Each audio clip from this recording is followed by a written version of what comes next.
CPA Chalkpiece Academy HD Design Your Future and Educational Channel.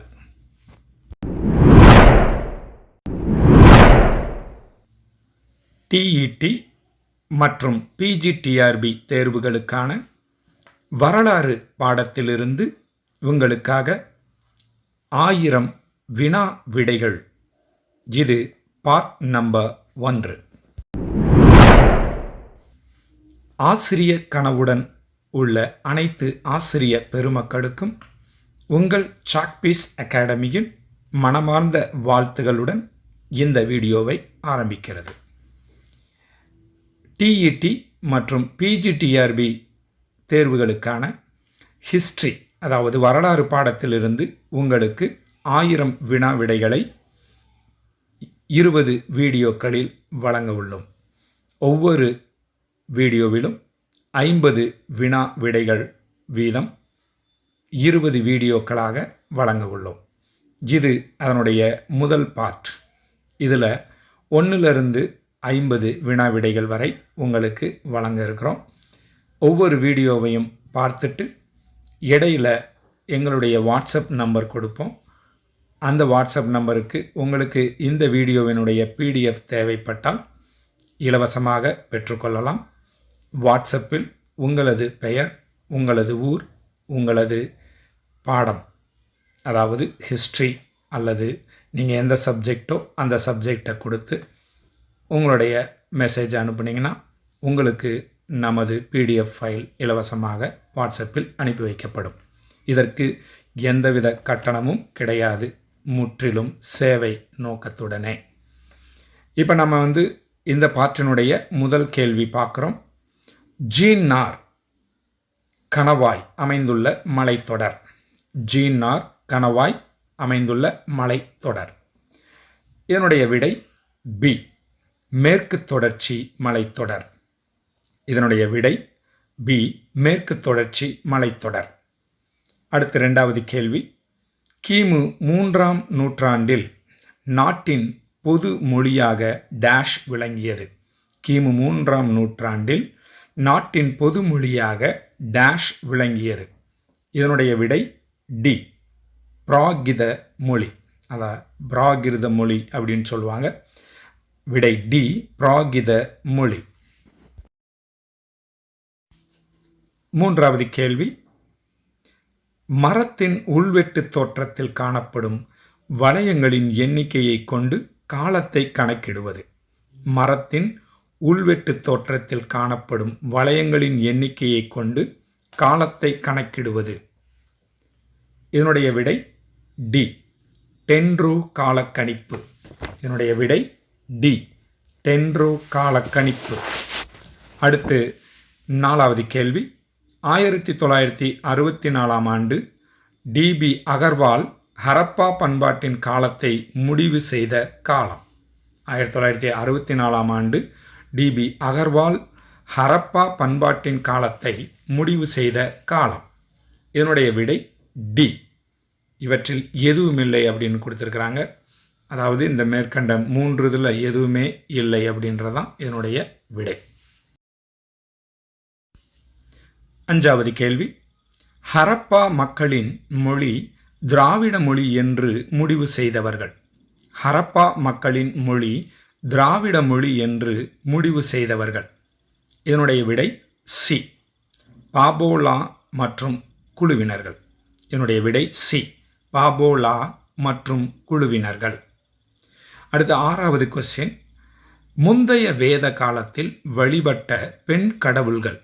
முந்தைய வேத காலத்தில் வழிபட்ட பெண் கடவுள்கள்.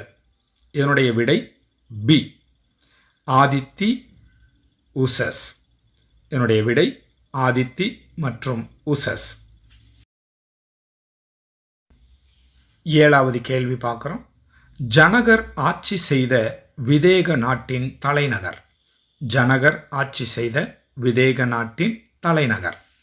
இதனுடைய விடை சி, மிதிலை. இதனுடைய விடை சி, மிதிலை. அடுத்த 8வது கேள்வி. பிந்தைய வேத காலத்தில் அரசன் சூட்டிக்கொண்ட பட்டம் அல்லது பட்டங்கள். பிந்தைய வேத காலத்தில் அரசன் சூட்டிக்கொண்ட பட்டம் அல்லது பட்டங்கள். இதனுடைய விடை டி. இவை அனைத்தும் அப்படின்னு சொல்கிறாங்க. அதாவது விஸ்வஜனன், ஏகரதன், சாம்ரால், இவை அனைத்தும். இதுதான் இந்த 3 பெயர்களையும் தனக்கு தானே சூட்டிக்கொண்ட பட்டங்களாக சொல்லப்படுது. பிந்தைய வேத காலத்தில் அரசன் சூட்டிக்கொண்ட பட்டம். உங்களுக்கு யாருக்காவது இந்த வினா விடைகளில் பிழைகளோ அல்லது தவறான விடைகளோ வழங்கப்பட்டிருப்பது கண்டறியப்பட்டால் தயவுசெய்து கமெண்ட் பாக்ஸில் சொல்லிடுங்க. அதனுடைய சரியான விடையை நம்ம டிஸ்கிரிப்ஷன் பாக்ஸில் கொடுத்துருவோம். அதை கொஞ்சம் செக் பண்ணிக்கோங்க. ஒருவேளை ரெக்கார்டிங் பண்ணும் பொழுது ஏதாவது சிறு பிழைகள் ஏற்பட்டு அப்லோடிங் பண்ணியிருந்தோம்னா அதை சரி செய்து உடனே அப்லோட் பண்ண முடியாது. அதனால் அதனுடைய சரியான விடையை டிஸ்கிரிப்ஷன் பாக்ஸில் கொடுத்துருவோம். ஸோ ஏதாவது கரெக்ஷன் இருந்தால் டிஸ்கிரிப்ஷன் பாக்ஸையும் கொஞ்சம் செக் பண்ணிக்கோங்க. கரெக்ஷன் இருந்தால் அதில் உங்களுக்கு கொடுத்துருவோம். இப்போ நம்ம 9வது கேள்வி பார்க்குறோம். பிந்தைய வேதகால மக்கள் அமைத்து கொண்ட வணிக குழுக்களுக்கு பெயர். பிந்தைய வேதகால மக்கள் அமைத்து கொண்ட வணிக குழுக்களுக்கு பெயர். இதனுடைய விடை பி. கணங்கள். இதனுடைய விடை பி. கணங்கள். அடுத்து 10வது கேள்வி. பெண் குடும்பம் குடும்பத்திற்கு ஏற்பட்ட சோகம் என்று குறிப்பிடுவது. பெண் குடும்பம் குடும்பத்திற்கு ஏற்பட்ட சோகம் என்று குறிப்பிடுவது. இதனுடைய விடை ஏ. ஐத்ரேய பிராமணம். இதனுடைய விடை ஏ. ஐத்ரேய பிராமணம். 11வது கேள்வி. பூசாரி தொழில் பரம்பரை தொழிலாக மாறியது. பூசாரி தொழில் பரம்பரை தொழிலாக மாறியது. இதனுடைய விடை பி. பிந்தைய வேத காலத்தில் தான். இதனுடைய விடை பி. பிந்தைய வேத காலம். அடுத்து 12வது கேள்வி. கீழ்கண்டவர்களில் புத்த சமய துறவி அல்லாதோர் யார்? கீழ்கண்டவர்களில் புத்த சமய துறவி அல்லாதோர் யார்? இதனுடைய விடை டி. ஸ்தூலபாகு. இதனுடைய விடை டி. ஸ்தூலபாகு. இதில் கொடுக்கப்பட்ட மற்ற மூவர்களும் புத்த சமய துறவிகள் ஆவர். ஸ்தூலபாகு என்பவர் மட்டும்தான் புத்த சமய துறவி அல்ல. அடுத்து நம்ம பார்க்குறது 13வது கேள்வி. மகாவீரர் 12 ஆண்டுகள் தவத்தின் பயனாக பெற்ற உயரிய ஞானம். மகாவீரர் 12 ஆண்டுகள் தவத்தின் பயனாக பெற்ற உயரிய ஞானம். இதனுடைய விடை ஏ. கேவல ஞானம் அப்படின்றாங்க. இதனுடைய விடை ஏ. கேவல ஞானம் அப்படின்னு சொல்கிறாங்க. அடுத்து 14வது கேள்வி. நந்தர்களின் செல்வச் சிறப்பு பற்றி சங்க இலக்கியத்தில் எந்த நூலில் பாடப்பட்டுள்ளது? நந்தர்களின் செல்வச் சிறப்பு பற்றி சங்க இலக்கியத்தில் எந்த நூலில் பாடப்பட்டுள்ளது? இதனுடைய விடை பி. அகநானூறு. இதனுடைய விடை பி. அகநானூறு. 15வது கேள்வி. ஹைடாஸ்பஸ் என்ற சொல்லில் குறிக்கப்படும் நதி. ஹைடாஸ்பஸ் என்ற சொல்லில் குறிக்கப்படும் நதி. இதனுடைய விடை டி. ஜீலம் நதி. இதனுடைய விடை டி. ஜீலம் நதி. அடுத்து 16வது கேள்வி. பாபிலோனியாவில் அலெக்சாந்தர் நோய்வாய்ப்பட்டு இறந்த வருடம். பாபிலோனியாவில் அலெக்சாண்டர் நோய்வாய்ப்பட்டு இறந்த இடம். இதனுடைய விடை பி. கிமு 323. இதனுடைய விடை பி. கிமு 323. 17வது கேள்வி. வர்ணாசிரம முறையின் கீழ்கண்ட எந்த பிரிவிற்கு உயரிய இடம் கொடுக்கவில்லை? வர்ணாசிரம முறையின் கீழ்கண்ட எந்த பிரிவிற்கு உயரிய இடம் கொடுக்கவில்லை? இதனுடைய விடை ஏ. வைசியர். இதனுடைய விடை ஏ. வைசியர். அடுத்து 18வது கேள்வி. 1904ஆம் ஆண்டு அர்த்த சாஸ்திரத்தின் சுவடிகளை கண்டுபிடித்தவர்.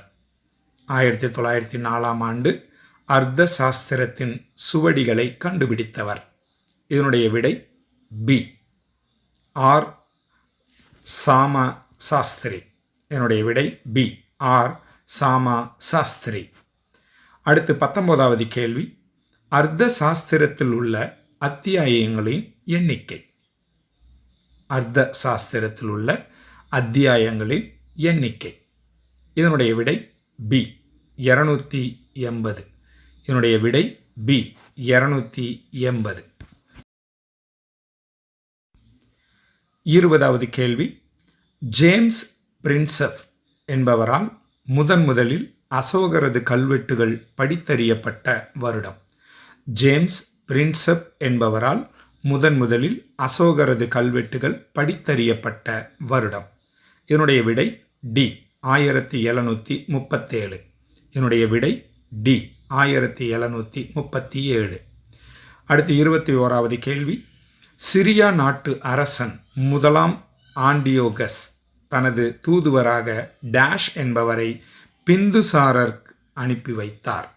சிரியா நாட்டு அரசன் முதலாம் ஆண்டியோகஸ் தனது தூதுவராக டேஷ் என்பவரை பிந்துசாரர் அனுப்பி வைத்தார். இதனுடைய விடை பி. செர்கீசஸ். இதனுடைய விடை பி. செர்கீசஸ். 22வது கேள்வி.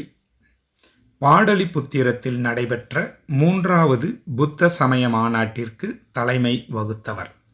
பாடலிபுத்திரத்தில் நடைபெற்ற 3வது புத்த சமய மாநாட்டிற்கு தலைமை வகுத்தவர். இதனுடைய விடை பி. திசா. இதனுடைய விடை பி. திசா.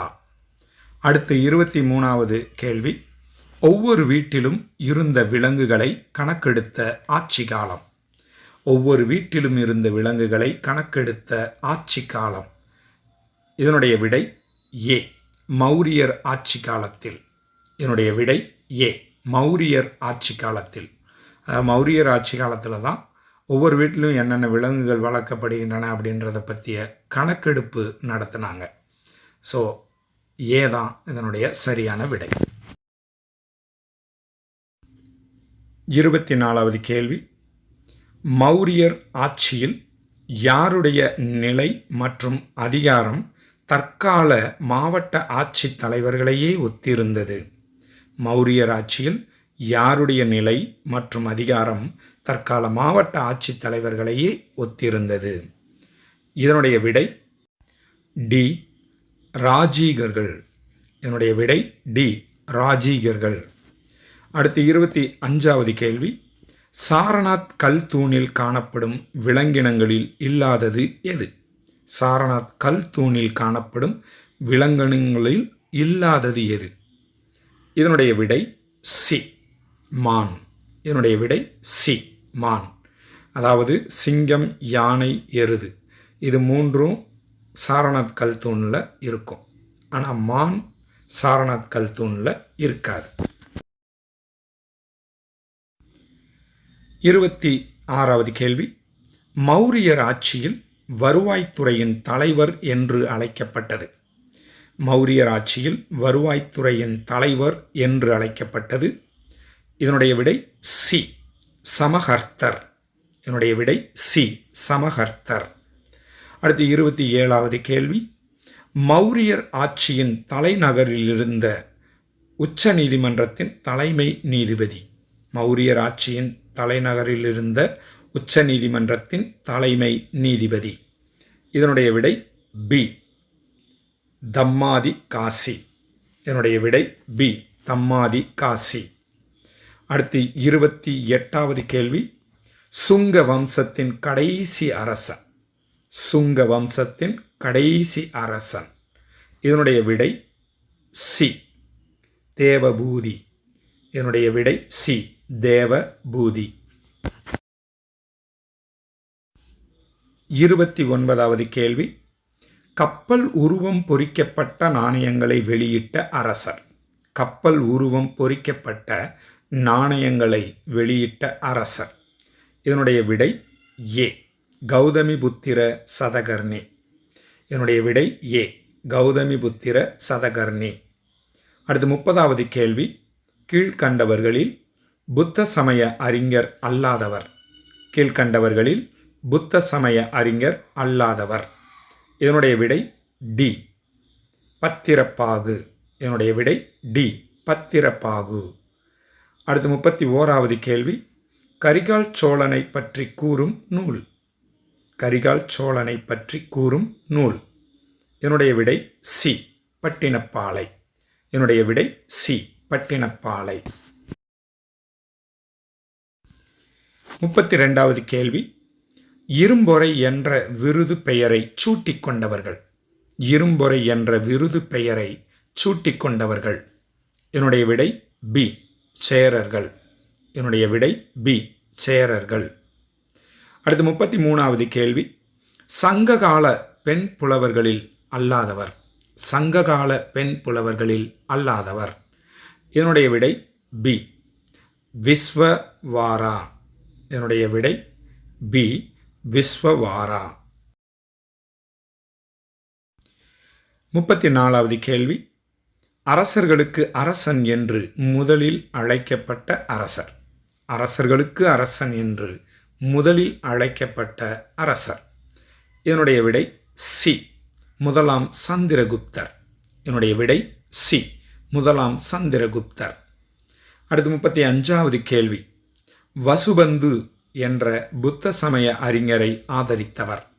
வசுபந்து என்ற புத்த சமய அறிஞரை ஆதரித்தவர். இதனுடைய விடை சி சமுத்திரகுப்தர். இதனுடைய விடை சி சமுத்திரகுப்தர். 36வது கேள்வி, சாகாரி என்ற விருது பெயரினை சூட்டிக்கொண்ட அரசர். சாகாரி என்ற விருது பெயரினை சூட்டிக்கொண்ட அரசர். இதனுடைய விடை டி எவருமில்லை அப்படின்னு சொல்லியிருக்கிறாங்க. முதலாம் சந்திரகுப்தரும் இல்லை, சமுத்திரகுப்தரும் இல்லை, ஸ்கந்தகுப்தரும் இல்லை, எவரும் இல்லை என்பதே சரியான விடை. அடுத்து 37வது கேள்வி, சீன பயணி பாகியான் தன் நூலில் பிராமணர்களின் பூமி என்று குறிப்பிட்டுள்ள பகுதி. சீன பயணி பாகியான் தன் நூலில் பிராமணர்களின் பூமி என்று குறிப்பிடப்பட்டுள்ள பகுதி. இதனுடைய விடை ஏ கங்கை சமவெளி. இதனுடைய விடை ஏ கங்கை சமவெளி. 38வது கேள்வி, குப்தர் கல்வெட்டுகளில் குறிப்பிடப்படும் சண்டி விக்கிரகன் என்ற உயர் அதிகாரியின் துறை. குப்தர் கல்வெட்டுகளில் குறிப்பிடப்படும் சண்டி விக்கிரகன் என்ற உயர் அதிகாரியின் துறை, அதாவது அவருடைய டிபார்ட்மெண்ட் என்ன அப்படின்னு கேட்குறாங்க. அதாவது சண்டி விக்கிரகன் அப்படின்னு சொல்லப்பட்ட அந்த அதிகாரியினுடைய டிபார்ட்மெண்ட் என்ன அப்படின்றதான் கொஸ்டின். இதனுடைய விடை டி அயலுறவுத்துறை. விடை டி அயலுறவுத்துறை.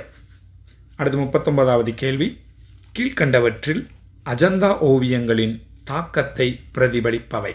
கீழ்கண்டவற்றில் அஜந்தா ஓவியங்களின் தாக்கத்தை பிரதிபலிப்பவை. இதனுடைய விடை சி இலங்கையில் உள்ள சிரியா ஓவியங்கள்.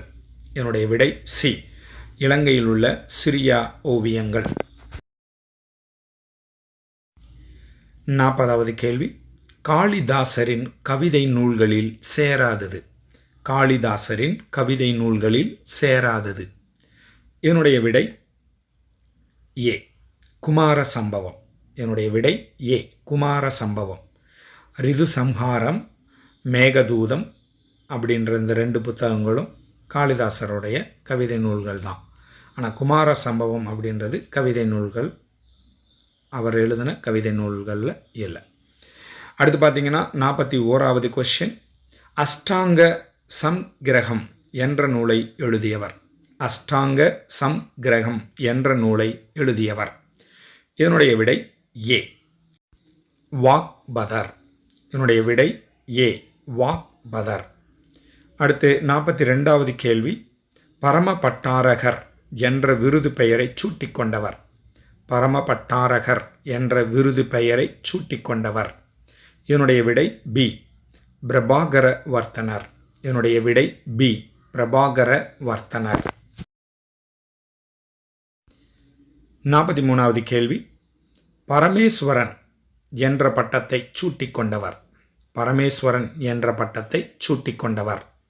இதனுடைய விடை சி இரண்டாம் புலிகேசி. என்னுடைய விடை சி, இரண்டாம் புலிகேசி. அடுத்து 44வது கேள்வி. நாளந்தா என்ற சொல்லுக்கு பொருள். நாளந்தா என்ற சொல்லுக்கு பொருள். இதனுடைய விடை சி, அறிவை அளிப்பவர். என்னுடைய விடை சி, அறிவை அளிப்பவர்.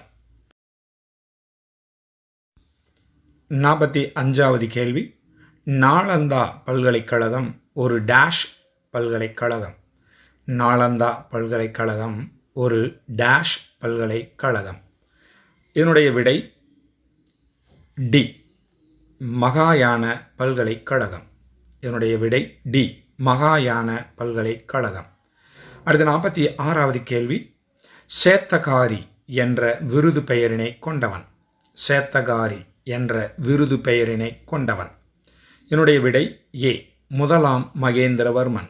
இதனுடைய விடை ஏ, முதலாம் மகேந்திரவர்மன்.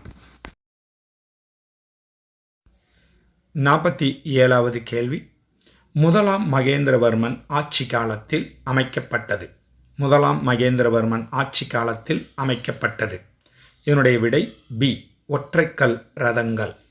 இதனுடைய விடை பி, ஒற்றைக்கல் ரதங்கள். அடுத்து 48வது கேள்வி. புகழ் பெற்ற அறிஞரான தண்டின் யாருடைய அவையை அலங்கரித்தார்? புகழ்பெற்ற அறிஞரான தண்டின் யாருடைய அவையை அலங்கரித்தார்? இதனுடைய விடை சி, இரண்டாம் நரசிம்மவர்மன். இதனுடைய விடை சி, இரண்டாம் நரசிம்மவர்மன். 49வது கேள்வி. ஆலயங்களுக்கு அளித்த நிலக்கொடைக்கு பெயர். ஆலயங்களுக்கு அளித்த நிலக்கொடைக்கு பெயர். இதனுடைய விடை ஏ, தேவதானம். இதனுடைய விடை ஏ, தேவதானம். அடுத்து இந்த பாற்றினுடைய 50வது கேள்வி. 1000 வினா விடைகளினுடைய 50வது கேள்வியும் இதுதான். காஞ்சி வந்து கல்வி பயின்ற புத்த அறிஞர். காஞ்சி வந்து கல்வி பயின்ற புத்த அறிஞர். இதனுடைய விடை சி, திங்களாகர். இதனுடைய விடை சி, திங்களாகர். அனைத்து ஆசிரியர் பெருமக்களுக்கும் உங்களுக்கு டிஇடி மற்றும் பிஜிடிஆர்பிக்கான வரலாறு பாடத்திலிருந்து இதுபோன்ற மிக மிக முக்கியமான வினா விடைகள் 50 வினா விடைகளாக மொத்தம் 20 வீடியோக்கள் வர உள்ளன. உங்கள் தேர்வுக்கு இதை பயன்படுத்தி கொள்ளுங்கள். உங்களுக்கு இதனுடைய பிடிஎஃப், அதாவது இந்த வீடியோவினுடைய பிடிஎஃப் தேவைப்பட்டால் நமது வாட்ஸ்அப் நம்பருக்கு உங்களது பெயர், உங்களது ஊர், உங்களது பாடம் ஆகியவற்றை மெசேஜாக அனுப்பி உங்களுக்கு எந்த பார்ட் தேவை என்பதை கேட்டு பெற்றுக்கொள்ளலாம். முற்றிலும் இலவசம். இதில் எந்த கட்டணங்களும் கிடையாது. முழுக்க சேவைக்காக மட்டுமே. மீண்டும் அடுத்த பார்ட்டில் சந்திக்கலாம்.